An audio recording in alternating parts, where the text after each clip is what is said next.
어린 시절에 제가 좋아했던 놀이가 하나가 있는데요. 땅 따먹기 좋아했습니다.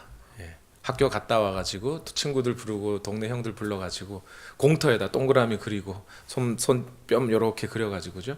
병뚜껑으로 이렇게 튕겨가지고 3번 만에 들어오면 내 땅 이렇게. 재밌습니다. 저 잘했거든요. 그렇게 하다 보면 해가 넘어가는 줄도 모르고 막 하게 돼요. 근데 해가 이제 막 뉘엿뉘엿 넘어가고 저녁이 될 무렵 어디선가 목소리가 들립니다. 우야 밥 먹어 이렇게. 저를 우야 그랬거든요. 정우니까. 근데 그때 참 신기한 것이 하나가 있어요. 뭐냐면 저희 어머니가 저를 부르는 음성에 옆집 순호 형이 대답하지는 않아요. 제 친구 병현이네 엄마가 병현이를 부르는 음성에 제가 대답하고 그 집에 가지는 않습니다. 반드시 저희 어머니가 부르는 음성에 제가 그 음성을 듣고 가서 밥을 먹고 집에서 편하게 쉬어요. 이렇게 누군가가 누구를 부르는 것, 이것이 안식의 시작인 거죠. 이와 마찬가지로 오늘 우리가 죄와 죽음의 세상에서 예수 그리스도 안에서 얻는 의로 말미암아 하나님과 평화의 관계가 맺어지고 또 그렇게 하나님의 자녀의 특권을 가지고 이 땅을 살아가는 구원받은 하나님의 백성으로서 이 땅을 살아가는 우리 구원의 역사의 시작은 어디냐면 하나님께서 우리를 부르실 때부터 시작되는 겁니다. 우리가 먼저 하나님을 알고 하나님을 찾고 교회를 찾아와서 예수님을 믿은 것 같지만 그러나 우리가 예수 그리스도를 우리 마음의 주와 구세주로 모시고 우리 안에 생명이 있고 그래서 영이 깨어난 사람들이 함께 생각해 보면 내가 하나님을 찾기 전에 하나님이 그 전부터 나를 기다리고 계셨고 그 하나님께서 나를 불러주셨기에 내가 오늘 여기에 올 수 있었구나 하는 것을 나중에서야 우리는 깨닫게 되죠. 그런 것처럼 오늘 우리는 하나님께서 우리를 부르시는 그 부르심에 믿음으로 응답하여 나온 하나님의 백성들인 겁니다. 그래서 하나님의 이 부르심, 콜링이라고 하는 것이 우리에게 소명이라고 하는 것이 우리의 구원을 이루는 출발점이 되어준다는 것을 우리는 나중에서야 알게 됩니다.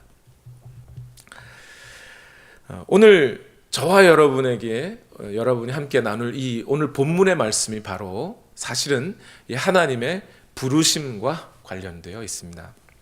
하나님은 모든 이 땅의 사람들의 마음이 생각이 항상 악할 뿐임을 보시고 이 세상을 이제 심판하시기로 작정하셨어요.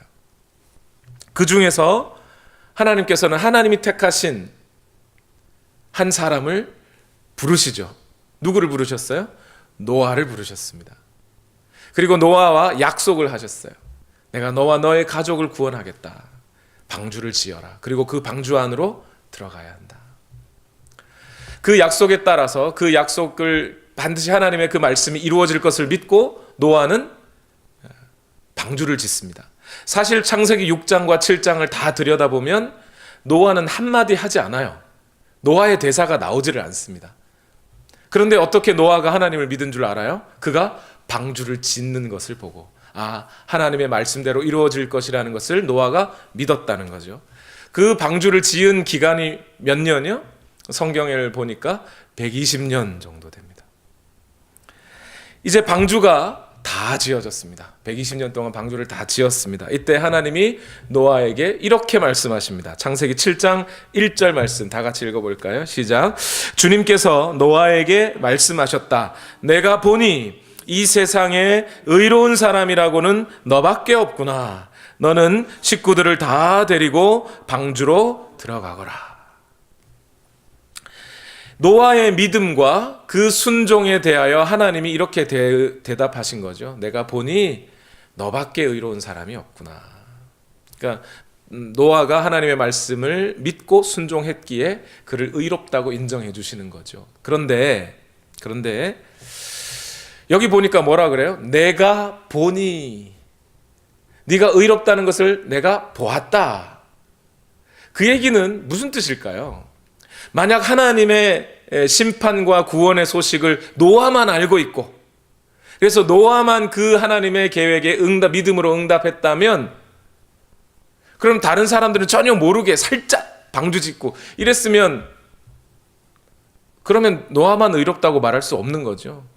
다시 말해서 다른 사람들도, 노아 아닌 다른 사람들도 하나님의 심판과 방주를 통한 구원의 계획을 들었어요, 안 들었어요? 들었다는 얘기예요.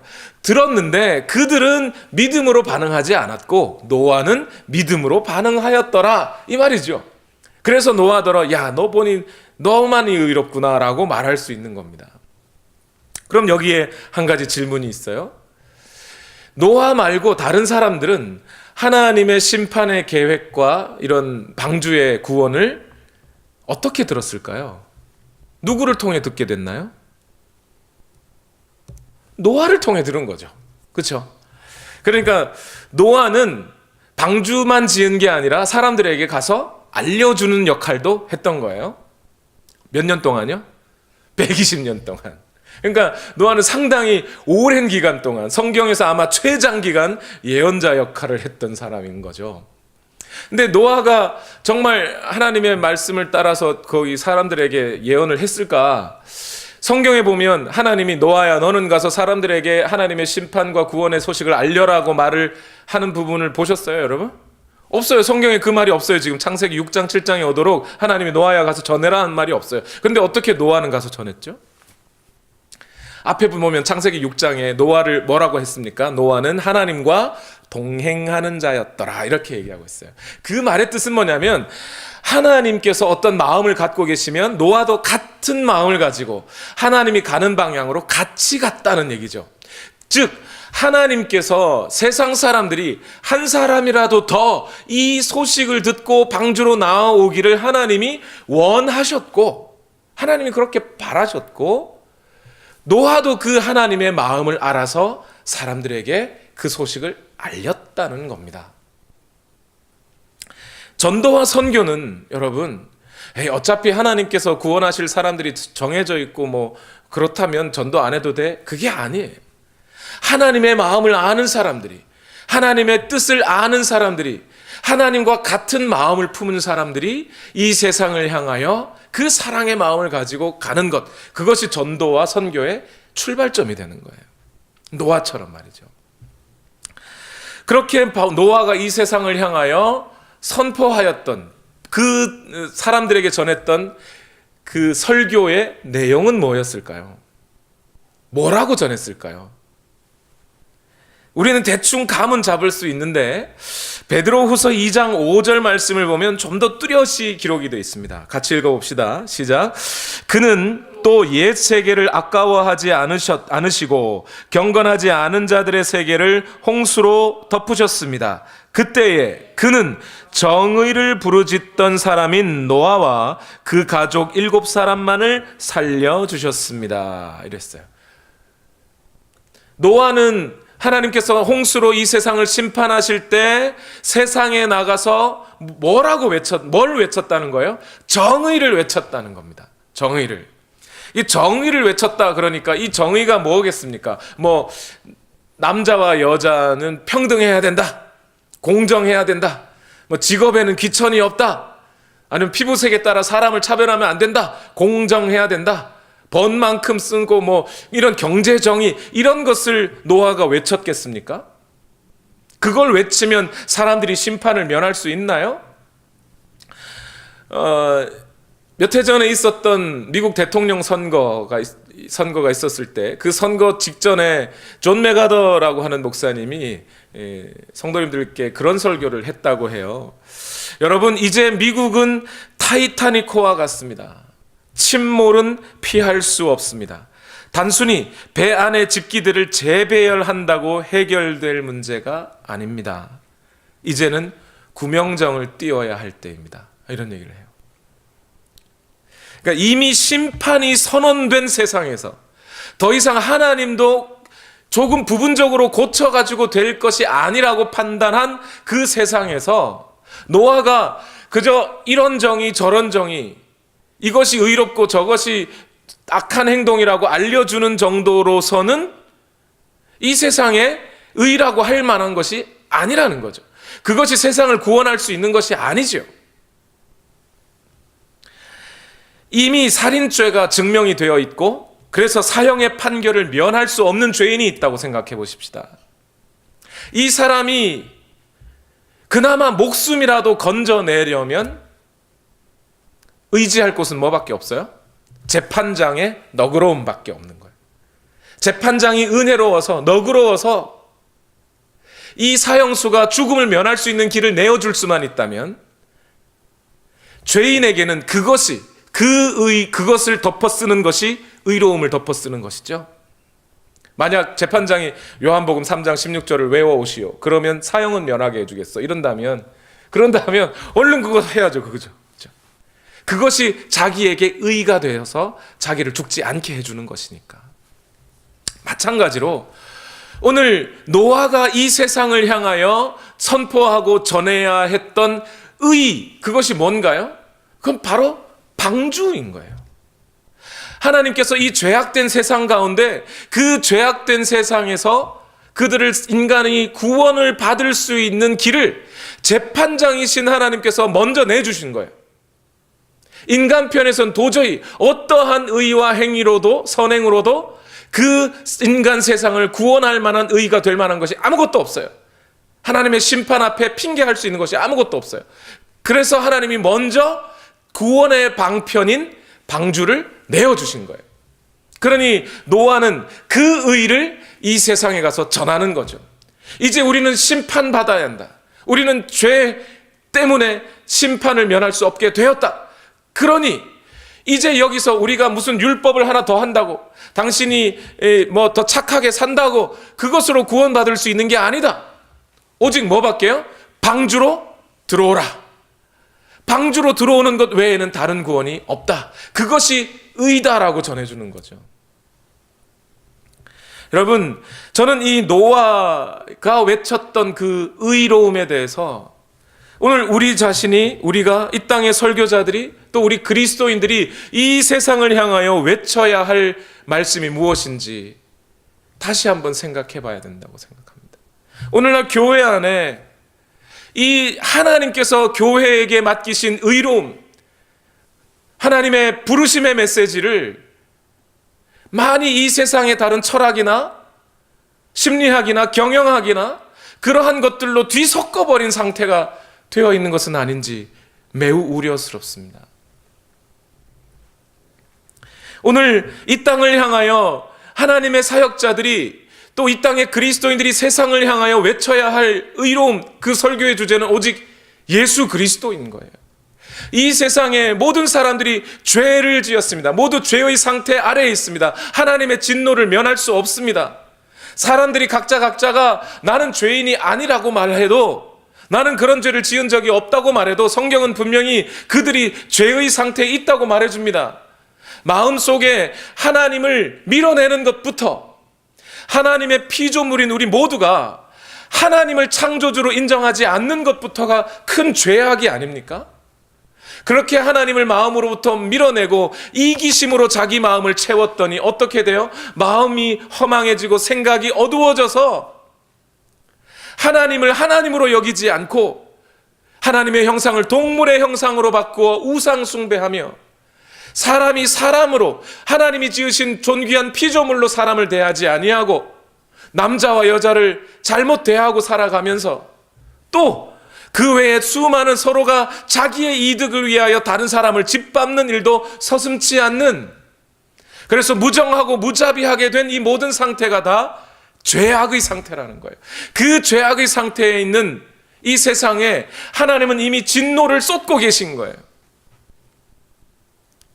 그런데 그 하나님의 진노 앞에서 우리를 구원할 수 있는 그 어떤 우리 자신의 의로움이 없는 그 상황에서 하나님이 먼저 자신을 만족시켜 줄 수 있는 의로움을 우리에게 보내주셨죠.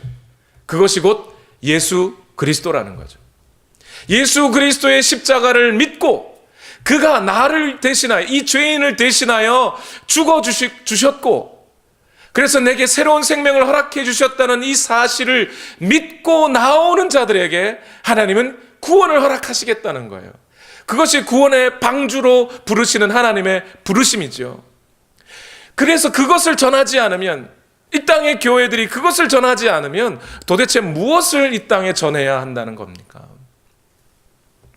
바로 이러한 설교자들의 사명을 고린도전서 1장 21절에서 24절 말씀까지 해서 바울은 이렇게 전합니다. 중간부터 읽을까요? 하나님께서는, 시작. 하나님께서는 어리석게 들리는 설교를 통하여 믿는 사람들을 구원하시기를 기뻐하신 것입니다. 유대 사람은 기적을 요구하고 그리스 사람은 지혜를 찾으나 우리는 십자가에 달리신 그리스도를 전합니다. 그리스도가 십자가에 달리셨다는 것은 유대 사람에게는 거리낌이고 이방 사람에게는 어리석은 일입니다. 그러나 부르심을 받은 사람들에게는, 유대 사람에게나 그리스 사람에게나 이 그리스도는 하나님의 능력이요 하나님의 지혜입니다. 여러분, 노아가 세상 사람들에게 가서 이제 비 올 테니 방주로 들어오셔야 산다고 말하면 이 세상 사람들이 노아를 어떻게 봐요? 어리석은 자로 봅니다. 그걸 노아는 알아요, 몰라요? 알아요. 알지만 그것이 하나님이 내어주신 유일한 구원의 길인 것을 기리기에 그것을 전하는 거예요. 바울도 똑같은 얘기를 하는 거죠. 하나님의 메시아가 십자가에 달려 죽었다는 이 사실을 세상 사람들에게 전하면 히브리인들은, 유대인들은 그걸 꺼리끼는 것으로 여길 것이다. 왜요? 그들은 메시아가 자기들 민족에서 나왔다고 했거든요. 그런데 자기 민족에서 나온 그 메시아가 죄인으로 달려 십자가에 죽어버렸으니 얼마나 꺼리끼는 거예요. 그 말 안 했으면 좋겠죠. 헬라인들은 마찬가지로, 아니 하나님의 아들이 어떻게 죽어? 차라리 자기가 능력으로 살아가지고 사람들을 살리는 게 맞지 하면서 자기들 생각에 맞지 않는 거예요. 그러니까 어리석은 말로 들릴 겁니다. 그러나 부르심을 받은 자들, 하나님의 콜링을 받은 자들, 그러나 그 하나님의 부르심을 받고 음성을 들은 자들은 안다는 거예요. 이것이 하나님의 능력이다. 이것이 우리를 구원하시는 하나님의 지혜다. 방주가 하나님의 지혜라고 안다는 겁니다. 알고 그것 전한다는 거예요. 여러분, 오늘날 목회자라는 사람 또는 설교자라고 하는 사람들이 강단에 서서 해야 할 말이 뭐예요? 오직 예수 그리스도, 그분의 십자가의 죽으심과 부활을 전하는 것 외에 뭘 전해야 되는 겁니까? 강단에 선 사람들이 자기를 증명하기 위해 설교하는 사람들이 있어요. 여러분, 내가 그런 사람이 아닙니다. 내가 돈 보고 목회하는 사람이겠습니까? 뭐 이러면서 자기 증명하는 데 시간을 다 보내요. 또는 자기 능력 발휘하는 데 시간을 다 보내요. 내게 어떤 은사가 있는데 내가 이 은사를 유지하기 위해서는 얼마나 많은 시간을 기도했고 뭐 이런 이야기. 조금이라도 회중을 끌어모으기 위해서 설교 속에 만담을 집어넣고, 허황된 이야기라도 재미있게 들릴 것 같으면 막 집어넣고, 그렇게 사람들의 눈물을 한번 쏙 빼놓으면 은혜 받았다고 얘기하면서 보내버리는. 저는 노아가 이 세상 사람들에게 나아가서 설교 방법론 연구했다는 소리 들어본 적 없습니다. 그의 메시지는 매우 단순할 수밖에 없어요. 반복적으로 그걸 전할 수밖에 없어요. 그리고 그 메시지가 진실이라는 것을 알려줄 수 있도록, 사람들이 거짓말하는 것이 아니라고 믿게 하기 위하여 자기의 삶을 진실하게 다듬어갈 수밖에 없었던 거죠, 노아는.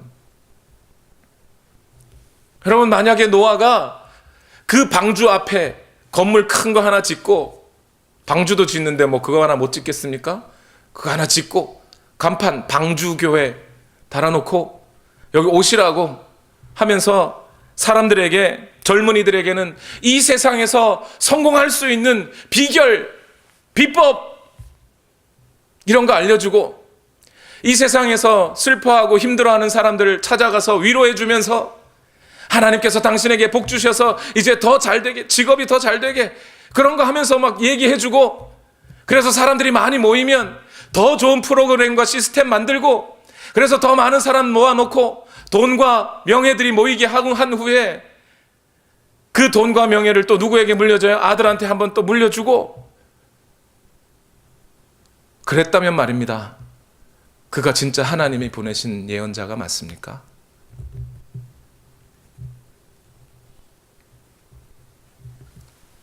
아니라는 게 분명하잖아요. 오늘 설교자는 오직 예수 그리스도를 이 땅에 선포하고 자기 자신은 방주 속으로 사라지더라도 그것을 목숨 걸고 전하는 자가 하나님이 보내신 설교자들인 거예요. 그거 해야 되는 겁니다, 설교자들이. 그런데 오늘 본문을 보면 매우 안타까운 것이 한 가지가 있습니다. 120년 동안, 그 긴 시간 동안 하나님의 은혜의 도구로서 의의 전도자이며 열정 있는 설교자요 신실한 목회자였던 노아가 120년 동안 목회를 했는데 정작 방주에 들어온 사람 몇 명이요? 자기 빼고 7명, 자기 포함 8명. 야, 이거 참 안타까운 거 아닙니까? 1년 전도했는데 한 10명 모였다 그 교회에. 그러면 잘한 거죠, 요즘 세상에. 근데 120년 목회를 했는데 자기 가족 8명. 세상의 관점으로 보면 성공한 거예요, 실패한 거예요? 실패한 거죠. 세상의 관점으로 보면. 그러나 하나님의 관점에서 보면 그것은 실패가 아니라 분명한 성공입니다. 왜 그럴까요? 왜 그것이 실패가 아니고 성공일까요? 하나님이 택하신 사람은 다 들어왔기 때문에 그래요. 물론 하나님은 모든 사람들이, 더 많은 사람들이 방주로 들어오기를 원하십니다. 하나님은 사랑이시기에 그걸 원하십니다. 죽게 내버려 두고 싶지 않으세요, 하나님은. 그러나 하나님의 그 계획과 택하심 가운데 의롭다고 인정할 만한 사람들은 그 수가 적더라는 거예요. 부르심의 관점에서 설명을 드리면, 설교자는 비록 자기가 하나님의 음성을 받아 하나님의 계획과 그 뜻을 받아서 전하지만 그 전한 모든 대상이 구원으로 나오는 것은 아니라는 걸 알아야 되는 겁니다.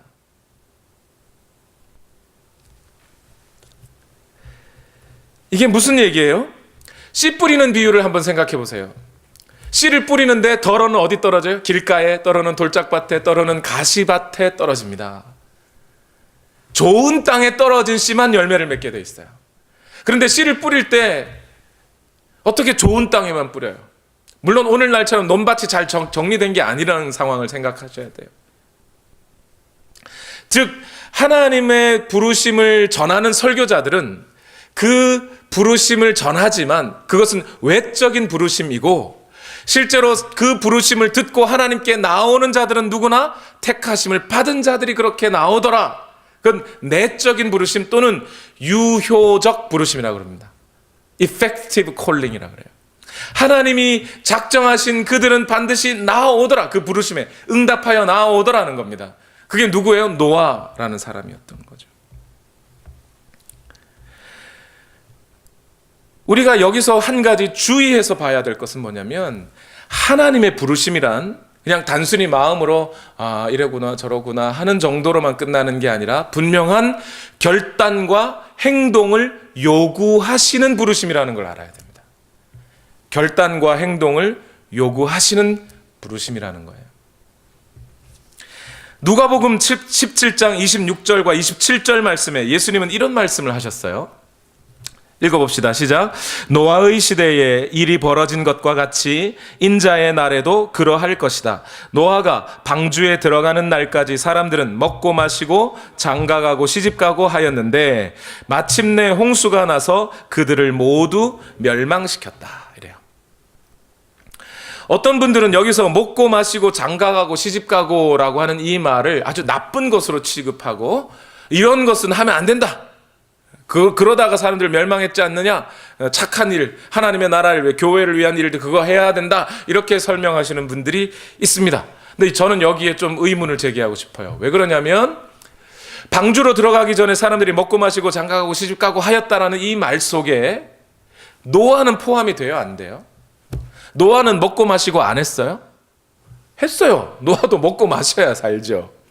장가가고 시집가고 노아의 자녀들은 장가 시집 안 갔습니까? 갔어요. 노아의 세 아들도 그 무렵에, 한참 방주 지을 무렵에 장가가고 시집은 안 갔군요. 아들들이니까 장가가고 결혼을 해서 살았습니다. 그러니까 먹고 마시고 장가가고 시집가고는 노아의 가족들도 했다는 얘기예요. 그러면 무엇이 그들을 차이나게 했다는 겁니까? 먹고 마시고 장가가고 시집가고를 했느냐 안 했느냐가 아니라 그것을 어디에서 했느냐가 중요한 거죠. 방주에 들어가느냐 안 들어가느냐, 그것이 중요한 관점이에요. 방주로 들어오는 자들에게 하나님은 구원을 허락하셔요. 먹고 마시고 장가가고 시집가고를 했느냐 안 했느냐가 문제가 아니라. 어떤 목사님이 그런 얘기를 합니다. 노아가 이 큰 방주를 직접 다 지은 것이 아닐 것이다. 아마도 선박을 짓는 전문가들에게 수주를 받아서 또는 목수들의 도움을 받아서 같이 지었지 않았겠느냐, 이런 얘기를 합니다. 저도 그 말씀에 어느 정도 일리가 있다고 생각합니다. 120년 동안 딴 사람들이 건들지 마 이러고 이제 자기 혼자 다 짓고 이러지는 않았을 거예요. 누군가 와서 도와주면 나무라도 드러 나를 수 있었겠죠. 그런데 여기서 한 가지 중요한 것은, 그렇게 선박 방주를 짓는 일에 동참했다 하더라도 구원을 받는 것은 아니라는 거예요. 그죠? 방주 끝에 매달려 있다고 구원을 받는 것은 아닙니다. 방주 지을 때 도와줄 뿐만 아니라 방주 짓는데 돈을 보탠 사람도 구원을 받는 것은 아닙니다. 방주를 짓는 노아를 조롱하지는 않고 불쌍히 여긴 사람도 있을 수 있습니다. 측은하다. 그들도 구원을 받는 것은 아닙니다. 아니, 이 세상 가운데 선하고 착하고 위대한 일들을 한 사람들이 없었겠습니까? 있었을 겁니다. 위대한 일들을 일으켜낸 사람들이 있었을 거예요. 그러나 그 위대한 일들을 했다고 구원을 받는 것은 아닙니다. 방주로 들어가야 합니다. 홍수가 진짜 날 수도 있겠구나라는 생각을 한 사람이 있을 수도 있죠. 그들도 구원을 못 받습니다. 방주로 들어가야 구원을 받습니다. 여러분, 교회를 짓는데, 교회 예배당 짓는데 헌금했다고 구원받는 게 아니에요. 벽돌 날랐다고 구원을 받는 게 아닙니다. 목사가 교회 세워가는데 참 안타깝다, 불쌍히 여겨준다고 구원을 받는 게 아닙니다. 아내가 예수님을 잘 믿으니 아내 치맛자락 잡고 구원받는 것도 아니에요. 착한 일을 많이 했다고 구원받는 것도 아닙니다. 부흥회에 참석해서 좋은 말씀 은혜롭게 재밌게 잘 들었다고 구원받는 게 아니에요. 세상 염려와 육체의 정욕에 이끌려 살면서 혹시 천국이 있을지도 몰라, 그럼 나도 거기 가고 싶은데 라고 생각한다고 구원받는 게 아니에요. 심지어 예수님은 뭐까지 얘기하셨냐면, 주님의 이름으로 병을 고치고 능력을 행하고 은사를 사용했다 할지라도 내가 너희를 도무지 모른다 할 수 있다는 거예요. 뭐 하면? 방주에 들어가지 않았다면 말이에요. 예수님은 분명히 얘기하셨어요. 내가 길이고 내가 진리고 내가 생명이다. 내가 알려주는 대로 길을 가라가 아니에요. 내가 길이라는 거예요. 나를 밟고 가야 된다는 겁니다. 내가 진리라 그랬어요. 내가 진리를 알려준다는 게 아닙니다. 내가 진리라고 나를 받아들여야 된다는 거예요. 내가 생명이라 그랬어요. 예수님이 생명이 있는 어떤 길을 알려주는 게 아닙니다. 예수님이 생명이에요. 즉 방주에 들어간다는 것은 오늘 우리가 예수 그리스도를 나의 주요, 나의 구세주로서 받아들이고 그분의 인격을 내가 받아들이고 그분이 하신 모든 일도 받아들이는 것을 말해요. 그렇게 그 안에 들어가는 자가 구원이 있다는 겁니다. 예수님을 성현으로 안다고, 거룩하신 분이라고 안다고 구원받는 게 아니에요. 목사님 설교 잘 들었다고 구원받는 게 아닙니다. 예수 그리스도를 만나야 해요. 그분을 모셔야 하는 겁니다. 여러분, 이 하나님의 말씀, 방주로 들어오라는 이 말씀을 여러분 듣고 계십니까? 과연 이 방주로 들어오라는 하나님의 말씀이 오늘 우리에게 어떤 의미일까요? 여러분, 지금 제가 이런 말씀을 드릴 때 이상한 거 하나 발견하지 못하셨어요? 오늘 성경 구절을 여러분 읽으셨는데, 읽으실 때 하나님이 방주로 들어오라 그랬어요? 들어가라 그랬어요? 기억이 잘 안 나시죠? 오늘 우리가 읽은 성경 번역에는 들어가라 그랬어요. 들어가라. 근데 저는 계속 들어오라 하셨다고 그러죠. 왜 그러냐면 사실 이 성경 본문에 쓰여진, 오늘 본문에 쓰여진 히브리어 단어와 그리고 그 히브리어 동사를 헬라어로 번역한 헬라어 동사는 오다로 번역도 가능하고 가다로 번역해도 괜찮은 단어예요. 둘 다. 그런데 그러다 보니까 많은 영어 번역본이나 한국 번역본이 어떤 번역본은 들어오라, 어떤 번역본은 들어가라 이렇게 번역을 하고 있어요. 근데 저는 이것이 킹 제임스 버전에 따라서 들어오라가 맞는 것 같아요.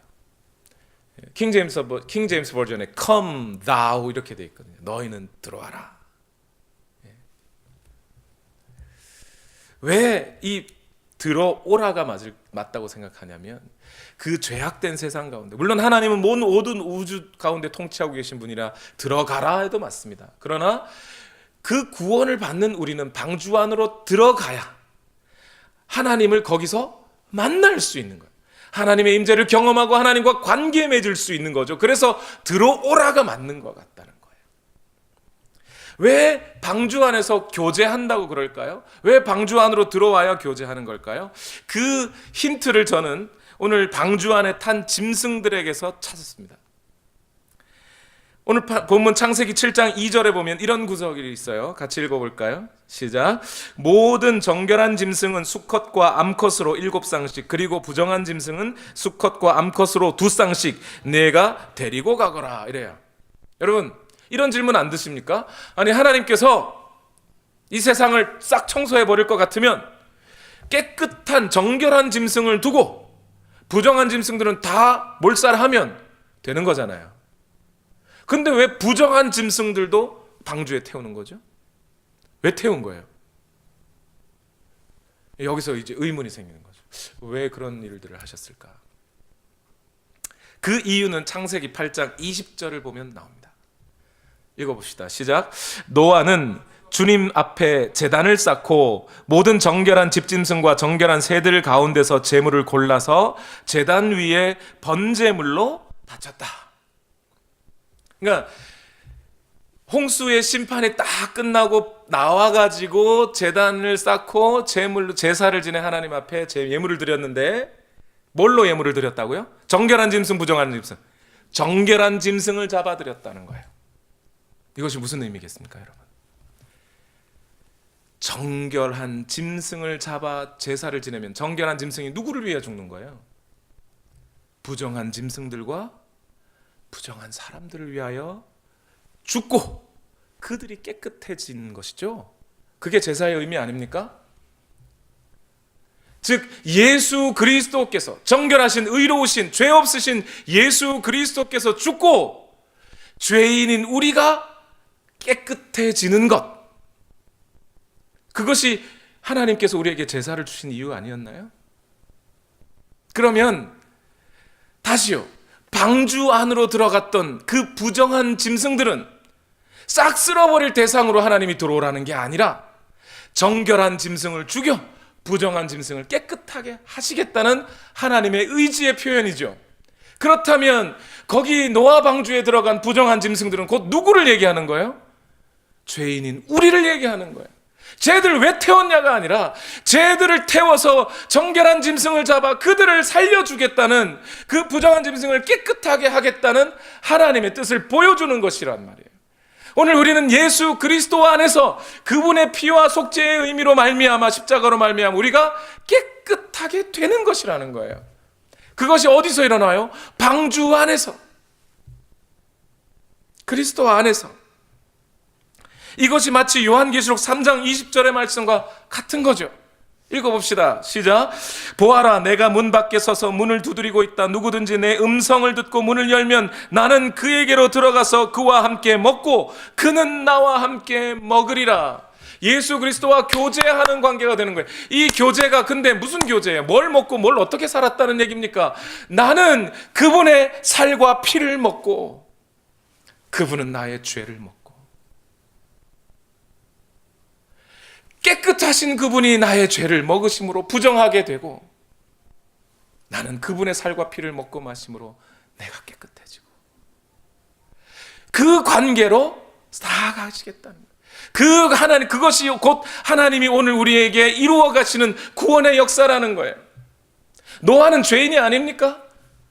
노아의 자녀들은 죄인이 아닌가요? 함께 죄인이었던 자들이에요. 그들이 하나님의 은혜로 말미암아 정결하게 되어진다는 사실을 이 제사의 방식을 통해 보여지는 거예요. 그것이 방주 안으로 들어가는 것의 의미예요, 여러분.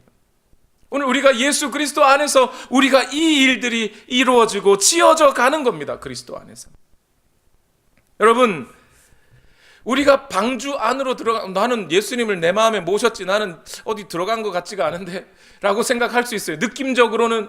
그런데 예수님을 믿는 사람들끼리 모여있는 교회라는 곳을 가봤더니 그 안에 다 예수님을 믿는 사람들, 예수 그리스도를 마음에 모신 사람들이 다 모여 있어요. 알고 봤더니 여기가 예수 그리스도 아니라는 것을 교회를 통해서 우리는 발견하게 되는 거죠. 그래서 교회를 다른 말로 구원의 방주라고 설명하기도 하는 거예요. 그래서 오늘 방주로 들어오라고 하는 이 하나님의 부르심을 받고 방주 안으로 들어온 사람들은 복이 있는 겁니다. 왜 복이 있는 거예요? 로마서 8장 30절 말씀입니다. 읽어봅시다. 그리하여 하나님께서는 이미 정하신 사람들을 부르시고 또한 부르신 사람들을 의롭게 하시고 의롭게 하신 사람들을 또한 영화롭게 하셨습니다. 이렇게 했어요. 하나님의 부르시는 음성을 듣고 그리스도 안에 들어온 자들을 하나님은 또 깨끗하게 하시고 성화시키시고 의롭게 하시고 결과적으로는 영화로운 모습까지 지어 가신다는 거예요. 그리스도 안에서. 그 복을 저와 여러분이 만약 방주 안으로 들어오라, 그리스도 안으로 들어오라고 하는 하나님의 음성을 듣고 믿음으로 반응하여 나온 자들이라면 그렇다면 하나님은 오늘 지금도 그 예수 그리스도 안에서 그분의 말씀 안에 거하고 있는 우리 사람들로 말미암아 우리의 죄를 여전히 씻어내시고 잘못들을 고치시고 영화로운 모습으로 우리를 변화시켜 가신다는 거예요. 우리의 노력으로 되는 게 아니라 그분이 우리를 그렇게 변화시켜 가신다는 거예요. 이것이 그리스도 안에서 이루어지는 하나님 예수 그리스도와의 교제의 의미인 거예요. 결론적으로 이제 이 말씀만 드리고 마치려고 합니다. 여러분, 노아의 홍수와 방주의 사건은 오늘 우리에게 하나님께서는 죄악된 세상을 심판하신다고 하는 메시지를 분명히 알려줍니다. 그런데 심판만 있는 것은 아니지요. 하나님은 그 와중에서도 그 하나님의 변함없는 은혜와 사랑으로 노아와 그의 가족 그리고 그분의 택하신 동물들까지 구하시고 그들을 의롭게 만들어 가시며 종국에는 그들을 통하여 하나님의 통치가 세워지는 하나님 나라의 새 역사를, 새 피조 세계를 지어 가시는 것이죠. 그 메시지가 오늘 노아의 이야기 속에 들어가 있습니다. 그러면 이 노아와 그 홍수의 이야기를 이스라엘 백성들이 말입니다, 모세의 입을 통해 들었다고 한번 생각해 보십시다. 그것도 광야 생활 가운데. 그러면 이 이스라엘 백성들은 어떤 마음을 가지게 됐을까요? 처음 모세가 자기들에게 집 문설주에다 피를 바르라고 할 때는 이게 뭔 소린가 해서 모르지만 막 일단 바르긴 했어요. 그런데 그러고 나와 봤더니 이집트의 모든 사람이 죽어버렸어요. 모든 아들들이, 장자가 죽어버렸어요. 그리고 모세가 오라 그래서 갔는데 홍해 때문에 못 건넌 줄 알았는데 그거 다 열려가지고 건넜어요. 건넌데 뒤를 돌아봤더니 그 홍해가 닫히면서 이집트의 왕도 죽고 군사들도 다 죽어버렸어요. 모세가 하는 말을 들어보니 우리는 이제 광야를 지나 저 땅으로 들어가야 된다는 거예요. 하나님께서 약속하신 그 땅으로 들어가 하나님과 교제하며 살게 될 것이라는 거예요. 근데 가는 길에 반항하고 불평했던 아버지, 어머니들, 할아버지, 할머니들이 다 죽었네요. 그 상황에서 지금 이 이야기를 듣는 것은 어떤 감정을 일으킬까요? 마치 그 노아와 자기 자신을 동질감으로 여기게 하지 않을까요? 하나님은 지금 하나님의 새 역사를 써가고 계시는구나. 그렇게 나를 저 노아가 방주 안에서 구원을 얻고 새로운 피조 세계에서 닻을 내리고 이제 거기에서 살아갈 수 있게 하시듯이, 하나님이 오늘 그 하나님의 그 새로운 하나님의 나라와 하나님의 새 역사 가운데 나를 집어넣으시고 그렇게 나를 살게 하시고 그렇게 하나님의 나라를 펼쳐가시기 위하여 오늘 나를 거기서부터 불러내신 것이구나 라는 것을 알지 않겠느냐 말이에요. 그러면 이 노아의 이야기가 오늘 우리에게는 어떻게 들리겠어요? 예수 그리스도 안으로 들어오라, 그리스도 안에서 구원을 얻으라고 하는 이 하나님의 음성은 단순히 내 죄가 있으니 심판하시겠다, 사람들이 이 세상을 심판하시겠다가 아니라 바로 오늘 하나님께서 새로 열어가시는 하나님의 나라와 이 땅에 이루어져갈 하나님의 통치가 이루어지는데, 그 하나님의 나라 가운데 나를 집어넣어 주시고 그 속에서 하나님의 통치를 받고 살아가는 새로운 피조물로 우리를 지어가시고 계신다는 것을 우리가 보아야 하지 않습니까? 그리고 그 일들을 위하여 하나님이 나를 지금 부르고 계신다는 것을 믿어야 하지 않느냐 이 말이에요. 이 하나님의 부르심이 오늘 우리에게 주어지는 이 구원의 시작점이라는 것을 잊지 마시고 그 부르심을 따라 늘 믿음으로 반응하고 순종하시는 여러분 되시길 예수님 이름으로 축원합니다. 기도하겠습니다. 우리 시간 함께 기도하실 때에 오늘 우리가 그 하나님의 부르심을 입어 예수 그리스도 안에서 의롭게 하시는 그 생명과 사랑을 오늘 이 시간 경험하고 있다면 하나님 앞에 진실한 감사의 찬양과 기도를 올려드리기를 바랍니다. 그러나 만약 아직 그 하나님의 개인적인 그 부르심을 듣지 못하고 그리스도를 받아들이지 못하고 인정하지 못하고 믿지 못하시는 분들이 있다면 지금이라도 늦지 않았으니 예수 그리스도 안으로 들어와 그리스도 안에서 참 씻음과 의로워지는, 영화로워지는 그 복을 맛보시기를 바랍니다. 오늘 이 시간 주여 나를 인도하여 주옵소서. 우리 시간 다 같이 함께 기도하시겠습니다. 살아계신 하나님, 오늘도 역사하여 주시옵소서. 오늘도 우리에게 예수 그리스도와 그 음성을 들려주시고 하나님의 나라와 그 의를 경험케 하시고 우리를 의롭게 하시고 영화롭게 하시는 그 하나님의 사랑을 오늘도 경험할 수 있기를 원합니다. 주여 역사하여 주시옵소서. 예수 그리스도를 인하여 시작된 이 땅에 이루어지기 시작한 하나님의 나라와 하나님의 통치를 오늘 여기에서 경험하며 또한 오늘 우리를 의롭게 만드시고 지어가시고 영화롭게 하시는 그 하나님의 은혜와 능력을 오늘도 경험하기를 원합니다. 우리의 삶을 여기서 포기하지 아니하게 하시고 그저 그런 자로 살아가는 것이 아니라 하나님의 은혜를 누리며 경험하는 능력의 사람들 다 되게 하여 주옵소서. 하나님 역사하여 주시기를 원합니다.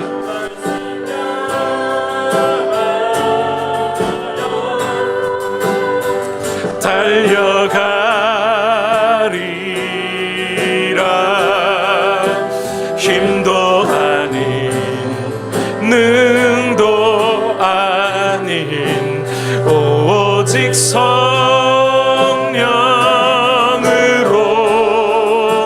주 얼굴 향하여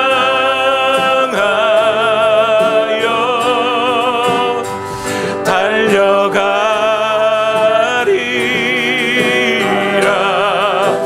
오 주의 영광 안에 살게 하소서. 주 말씀 향하여 주 말씀 향하여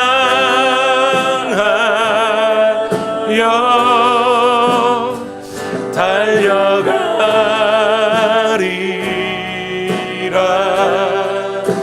힘도 아닌 능도 아닌 오직 성령으로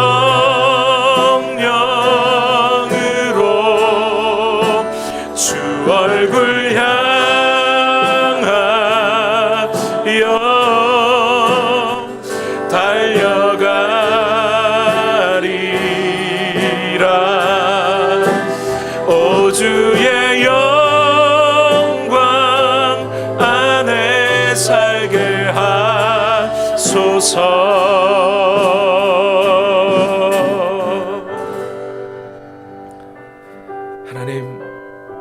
우리를 불러주심에 감사합니다.